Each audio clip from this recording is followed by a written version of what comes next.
Si je vous dis l'âge de pierre, ou l'âge de bronze, ou l'âge de fer, ça vous parle, ça vous dit quelque chose. Et même si je vous dis l'âge d'or, on me dit bon, c'est une expression qu'on connaît. Mais si je vous dis l'âge de piastre,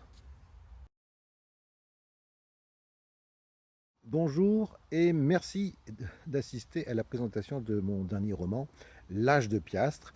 Il est paru en ce mois de juillet 2019 chez La Route de la Soie Édition. J'ai découvert dans les archives historiques de la Marine de l'Orient le rôle d'équipage d'un navire parti pour la Chine au milieu du XVIIIe siècle sous le règne de Louis XV. Un rôle d'équipage, c'est la liste de tous les membres de l'équipage, qu'ils soient officiers, matelots, pilotins, mousses. L'intérêt, c'est qu'on y trouve toutes les informations sur ces braves gens, à savoir leur taille, la couleur de leurs cheveux, leur fonction, leur salaire, où ils sont nés, qui étaient leurs parents, l'âge qu'ils ont, et les circonstances de leur mort ou de leur fuite ou de leur maladie. Et tous ces faits sont précisés en date et en lieu. Et c'est très intéressant parce que en même temps, ça m'a donné l'idée de reconstituer ce périple et ça m'a donné aussi l'envie de faire un nouveau roman, L'âge de Piastre. J'ai vite compris que j'avais affaire à une société en miniature, avec ses souffrances, ses luttes, avec ses injustices et ses fêtes, comme une image de cette France qui allait sombrer quelques 40 ans plus tard dans le chaos. Il y avait, je crois avoir compris ça dès le début, il y avait matière à montrer comment la Révolution française avait ruminé dans tous les recoins du royaume, y compris jusqu'aux confins du monde, dans la tête de tous les sujets. Il y avait aussi matière à montrer comment la financiarisation s'était développée comme un chancre sans remords dans dans tout l'univers connu de l'époque, jusqu'aux confins de la Chine.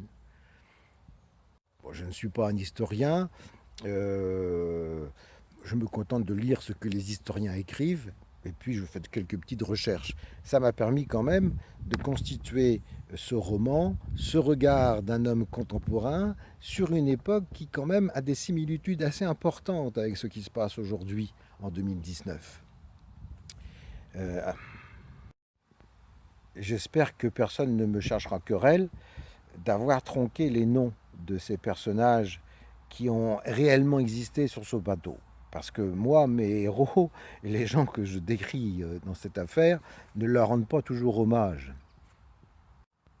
Je me suis efforcé de peindre cette micro-société avec ses odeurs, ses couleurs, avec ses cris, avec ses peurs. J'ai essayé de rentrer dans la tête des gens, dans leur manière de voir, de comprendre ou de la vision qu'ils avaient du monde, chacun d'entre eux. C'est la raison pour laquelle ce récit se fait depuis 4 points de vue.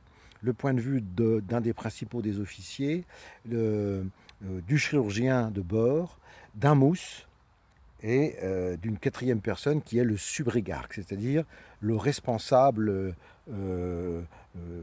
du commerce, si vous voulez, le bras armé des financiers qui ont tout payé ce voyage, qui ont financé l'ensemble de l'opération. Et donc ce subrégarque a à la fois tous les pouvoirs et tous les moyens de réussir son action. Alors donc c'est assez phénoménal. Ces 4 regards sur ce que vivent ces 136 personnes à bord pendant 3 ans, c'est ça mon roman. Imaginez quand même que ces hommes partaient pour 3 ans, quasiment vers l'inconnu, avec sans doute toujours derrière la tête le fait qu'ils allaient sans doute pas revenir.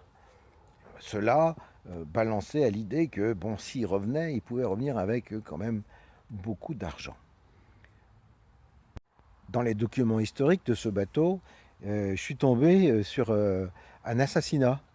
Le maître Valet qui avait assassiné l'écrivain. Formidable. Ça, c'était la réalité. Et évidemment, tous ces gens qui croyaient en Dieu ne savaient pas qu'en réalité, dans mon histoire, l'âge de Piastre, Dieu, c'est moi. Et donc, plutôt qu'un assassinat, j'en ai rajouté quelques-uns pour mes affaires, à moi, pour mon récit, et pour le bonheur du lecteur.